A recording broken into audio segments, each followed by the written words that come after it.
السلام علیکم۔ فخر نیوز کے ساتھ میں ہوں سعدیہ بطول۔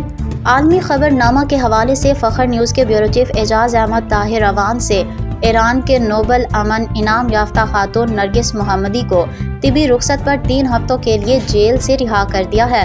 مزید تفصیلات کے مطابق ایران نے نومبر 2021 سے جیل میں قید نوبل امن انعام یافتہ نرگس محمدی کو طبی بنیادوں پر 3 ہفتوں کے لیے جیل سے رہا کر دیا ہے۔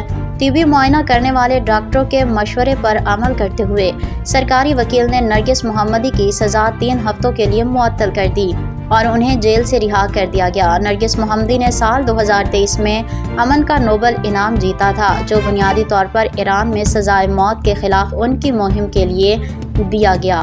یاد رہے کہ ایران ہر سال چین کے علاوہ کسی بھی دوسرے ملک کے مقابلوں میں زیادہ تعداد میں سزائے موت دیتا ہے۔